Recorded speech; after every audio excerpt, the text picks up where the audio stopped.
Estava comentando no último Monarch News que o judiciário, o STF, decidiu agora que se você tiver dívida na justiça, você pode perder o seu passaporte e sua CNH. O que está infringindo no seu direito de ir e vir claramente por causa de dívida.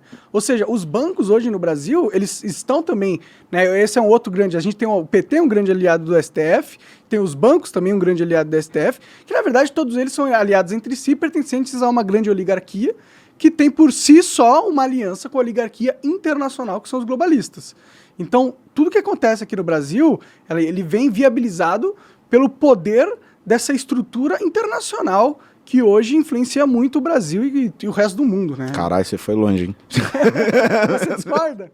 Não, acho que tem uma lógica, de fato. Porque o negócio é o seguinte, o PT, por exemplo, né, sempre se colocou como inimigo do capital, etc. Mas os bancos nunca lucraram tanto quanto nos governos do PT. Inclusive, agora voltaram a lucrar mesmo nos momentos de crise do país. O STF, a maior parte, é dominado por ministros indicados pelo Lula ou quando não indicados diretamente, tem uma relação muito íntima, como é o caso do Gilmar Mendes, por exemplo.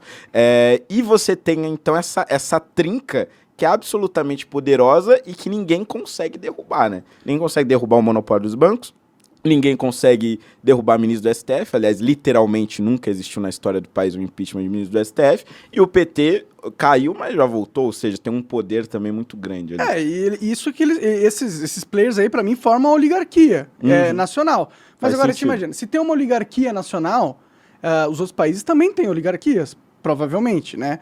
E os Estados Unidos, ele tem a oligarquia mais forte do mundo, que não é nenhuma oligarquia americana, mas é uma oligarquia que cooptou o governo americano.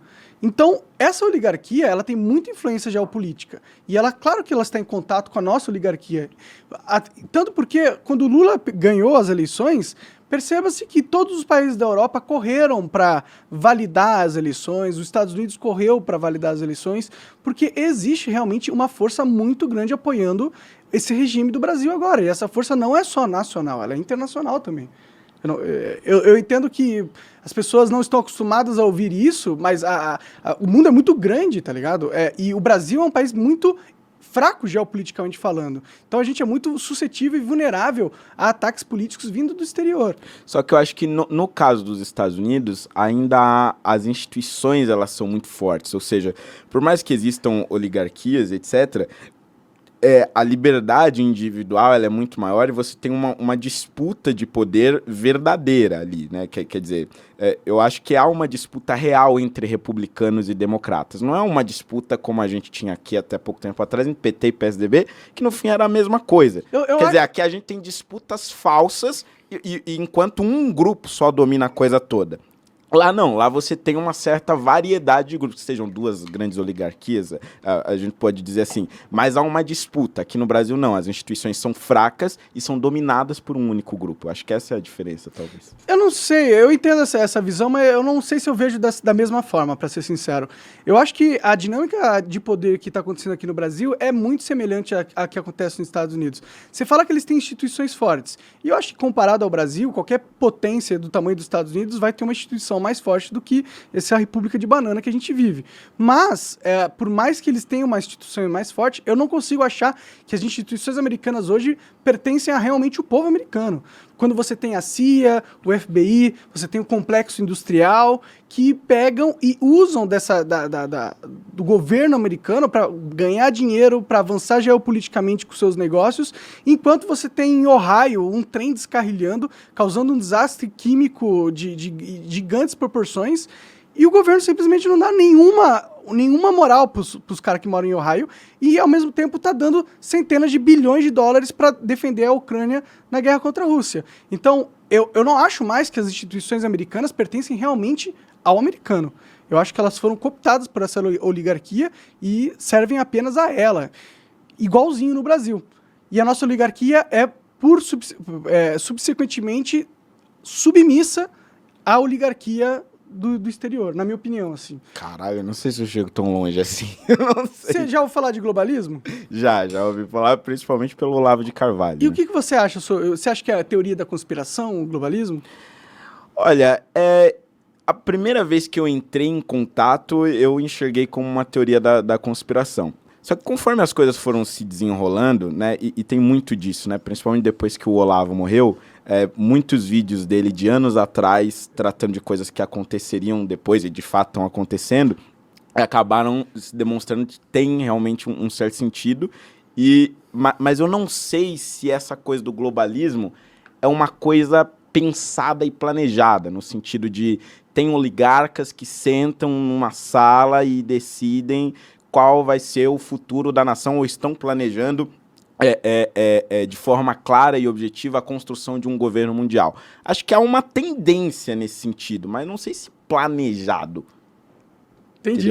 Propositalmente. Eu penso totalmente diferente de você. Eu acho que... Você acha que os caras estão lá querendo realmente construir isso? Eu acho que eles têm as maiores inteligências artificiais do mundo trabalhando para eles, para determinar quais são os melhores movimentos para você influenciar geopoliticamente. Eles são um conglomerado empresarial que hoje domina praticamente 40% da economia mundial.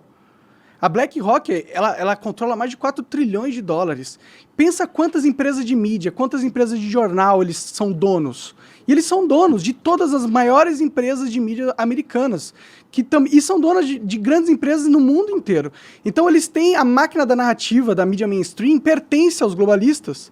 Então, e essa narrativa que hoje a gente vê surgindo aqui no Brasil, essa cultura woke, essa coisa de gênero neutro, e não existe mulher mais, você pode ser o que você quiser, e muitas outras coisas, essa cultura, ela não foi uma cultura germinada dentro do território brasileiro, ela foi uma cultura exportada pela máquina oligárquica internacional, principalmente dos Estados Unidos e Europa, para o Brasil, para eles controlarem as coisas aqui também.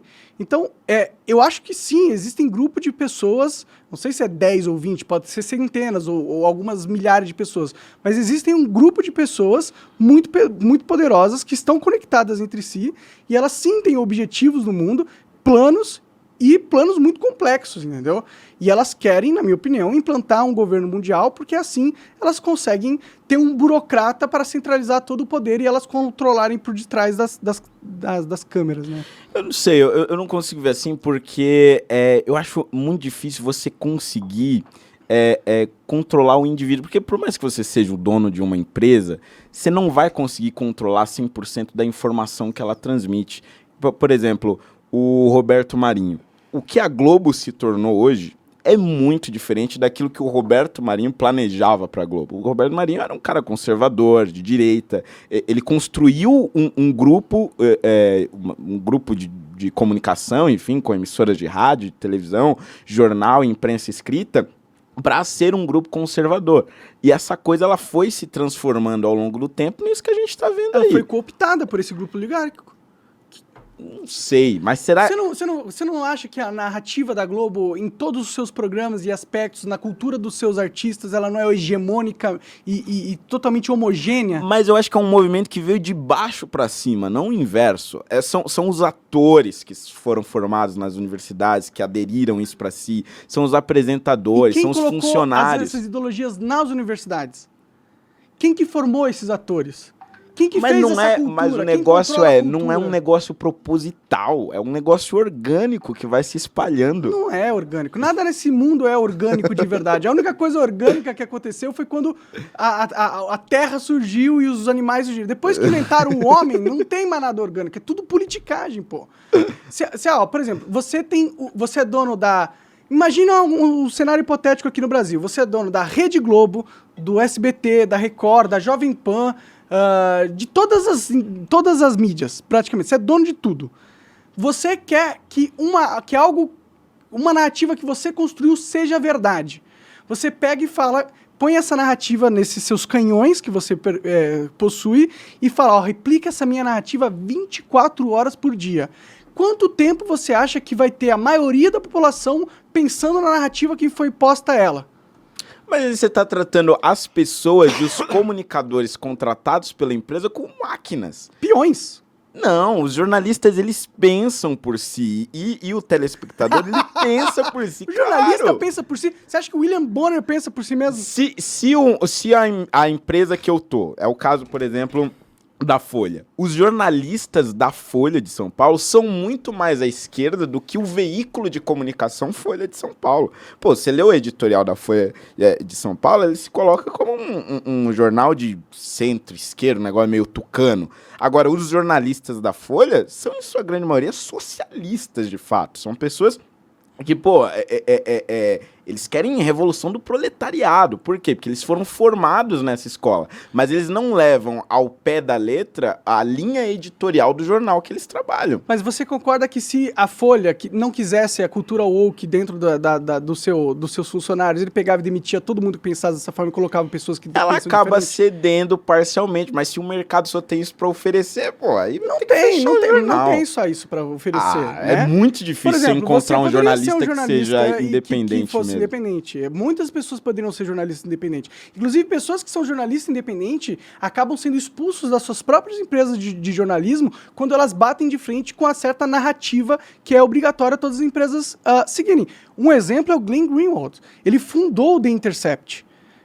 O Glenn Greenwald fundou o The Intercept. Quando ele começou a falar algumas coisas negativas do governo Biden, ele perdeu a empresa. Ele foi obrigado a sair da própria empresa. Então, sim, existem pessoas que podem ir contra a máquina, mas elas, a partir do momento que elas vão contra a máquina, elas são expurgadas da máquina. Mas elas também são minorias. Esse é o grande ponto. Quem que é minoria? É muito difícil você encontrar pessoas que são independentes como o Glenn. É claro, porque a maioria das pessoas tem muito medo de perder a porra do emprego. Então eles sabem qual que é a narrativa que o editor quer que ele fale. Eles sabem, inclusive, do seu ciclo social, o que é o politicamente correto ou não. E ele é esperto o suficiente para ficar calado e não dar as opiniões sinceras deles, que ele sabe que vai contra a narrativa. E assim você cria uma mentalidade de manada dentro dos jornalismos, onde todo mundo bate aceita a mesma cartilha com medo de perder o emprego porque sabe que vai receber ostracismo. Mas propositalmente isso? Como assim, propositalmente? Você acha que há por exemplo, o cara, o dono do jornal, os donos do veículo de comunicação fazem isso propositalmente pensando nesse sistema? Com certeza. Eu acho que existe uma narrativa de cancelamento, que essa narrativa de cancelamento é uma arma política poderosíssima e ela é usada para os oligarcas e poderosos controlarem dentro da sociedade quem pode aparecer, quem pode existir como pessoa da sociedade aristocrática, digamos assim, ou não. E eles usam essa ferramenta para caçar inimigos políticos e também para conduzir o seu exército de burocratas a pensarem e agirem da maneira com que eles querem que eles pensam e ajam. Entendeu? Eu acho que é completamente planejado, nada é sem querer, e é uma ideia muito organizada e é muito forte, com muitas pessoas com muita grana e poder e influência por trás deles. Por que você acha que a porra do Felipe Neto está sendo chamado para a Unesco para falar sobre censura, para falar sobre regulamentação da mídia? Por que eles chamaram o Felipe Neto? Por que não você? Por que não eu? Por que não o Igor do Flow? Por que o Felipe Neto foi chamado para essa posição de extremo poder na Unesco para falar sobre como a gente deve regulamentar a mídia? Porque agora ele é politicamente correto. Porque ele segue a porra da cartilha. Essa cartilha não é difícil de enxergar. As pessoas enxergam e elas sabem qual que é a maneira de eu escalar no ranking social aqui, que é dominado por essa oligarquia. É lacrar pra caralho. E aí a gente vê todas as pessoas que lacram pra caralho, ganhando emprego de destaque, sendo contratado, ganhando prêmios, indo viajar, não sei o que lá. Não é sem querer. Não é por acaso. É tudo pensado, pô. Meu Deus, eu espero que você esteja muito errado. Porque se você estiver certo, a gente tá muito fudido. A gente tá fudido, cara. A gente tá fudido, macaxeira, mogotó. Você acaba de assistir um corte do Monarch Talks. Agradeço demais, mas se você quiser ver o vídeo na íntegra e acompanhar ao vivo todas as transmissões, você tem que ir lá no rumble.com/monarch para não perder nada. Segue a gente lá.